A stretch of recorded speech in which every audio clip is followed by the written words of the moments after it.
spirits, which essentially are, spirits of dead people.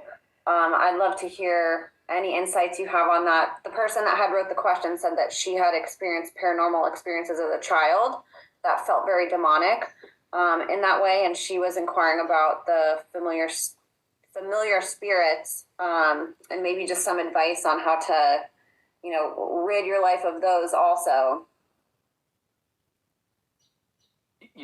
You said familiar spirits. I'll just say two things. First off, familiar spirits aren't necessarily just like, you can have dead ancestor familiar spirit side of it, but like I would look at familiar spirits more from a lens of like generational curses, generational spirits that have been like the guardian over the family demonically or spiritually, like principality over the family. Like my family's principality over them is death. Like that's literally the familiar spirit that my family operates under. That's the inherited, the multi-generational God they serve is death.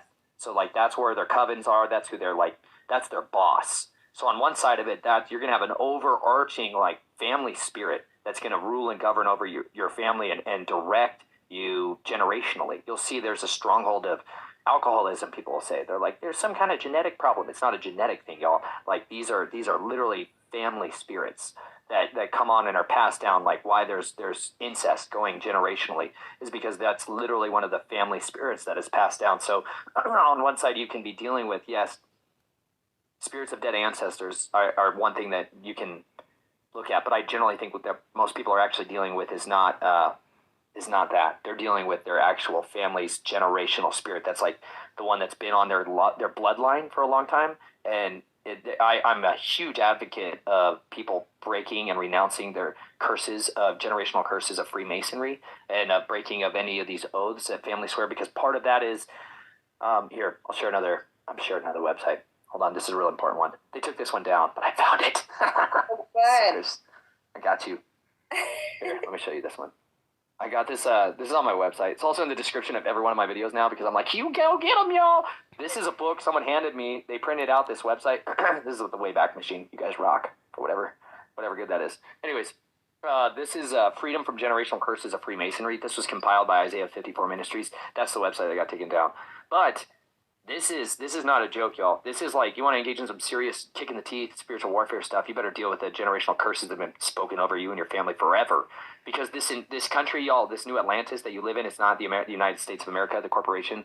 Like, you live in the States, the United States of death. Like, this is the land of the plumed serpent. That's the God they serve here. And this land was built to give them the freedom of religion to practice occult workings. It is not for you to be able to say what you want to say about truth. It's so that they can say what they want to say and do all the wickedness. That's it.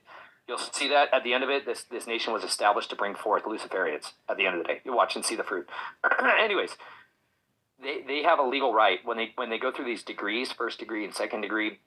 This is the renunciation of that, by the way. This is like your weapon against that is repenting for it, saying like, I no longer agree that whatever my great-great-grandpa, whoever the heck he was, said about all this stuff and curse my family line and agree to all these things, and it's not going to say this stuff. These are the specific renunciations of those different degrees as they ascended through this inverse pyramid of poison.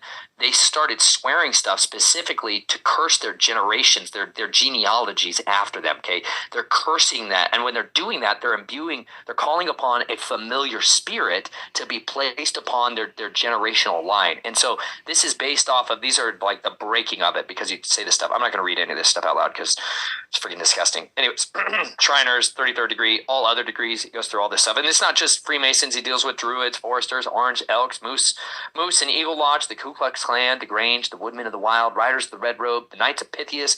There's so many disgusting, the Knights of De La Mole, the Knights of Columbus. Y'all, there's so many just infectious, filthy perverts out there with all their like man-boy love, child rape associations and all of their disgusting, sycophantic pervert stuff. Anyways, fundamental basis of this, they curse their generations to the third and fourth generation by committing iniquity. That's like open, continual, ongoing rebellion. They like incur the curse, okay? That generational spirit, that familiar spirit then takes the blessings, the generational blessings that should be on those children to the third and fourth generation, and then gives them to the person swearing the oath. That's why that person gets rich. That's why that person has all the connections, the health, they live to 100 years old. That's why they're so blessed Whereas then for generations, you'll see this utter horror show following them. Like why some people are like, my life just never, ever goes well. Because a lot of people are dealing with specific generational curses that's being enforced by the familiar spirit that was put there by their great uncle. You know what I mean? Like this is a legal right on your bloodline for this spirit to come in and torment you and steal from you according to what they've already given away. And so when you renounce those things, you're breaking off, cutting off that power source, and you're binding that familiar spirit and casting it out. It's also a major, it's a major changing of the guard. Like you're gonna have to deal with. You need to replace that with blessing. Anytime you bind anything in the spiritual realm, you need to loose something else into that space. Like loose the Ruach HaKodesh, the Holy Spirit, the set apart spirit into that place to cleanse it and fill it. Like you need a replacement there. You can't, otherwise you're gonna just clean the house out, and then 7 worse demons are gonna come in, show up, and beat your lunch. You know what I mean? So like, don't engage in this stuff. I don't pray for people for deliverance unnecessarily. Like there's a lot of people I don't pray for them to have their demons cast out of them unless they're really committed to changing their life, because they'll be worse off than if we hadn't done that. Like it's not worth going down the road of deliverance, you guys, if you're just going to keep going into that realm. If you're going to keep going and engage in this stuff, it's going to get worse for you. You know what I mean? Yeah, absolutely. And thank you so much for that. I've become more privy to that recently. I had never understood, even generational trauma. That's something that I think is new for a lot of people, even watching the show, just to understand how that's passed down. But the curses, the stuff that might not be as identifiable, right? Like you could have somebody in a family that maybe never experienced a lot of trauma and has had a pretty, great life. But like you said, there's just all these little things that might go wrong, or they might have relationship problems, or whatever it is. There's something in their life that just, something doesn't click ever, and they're thinking, well, what's going on? What's going on? Being able to take that high level perspective and to say, okay, well, I might not have contributed to whatever's happening, but what in my bloodline may have that I'm carrying, and to realize our power in cleansing ourselves from that, and that there are people out there who have been privy to that and who have created these awesome resources to help us with that. So thank you for sharing that too. And that was on the Wayback Machine, you said? Yeah, it's on my website under resources as well. If they go to snatchfromtheflames.com under resources, yeah, that links there. That too. We got to show people your website upgrades sometime during this podcast too. It's so awesome what you've done. Yeah, I've got a couple hundred resources in there. Great, it's awesome. So you guys can just go to Nathan's website and find that.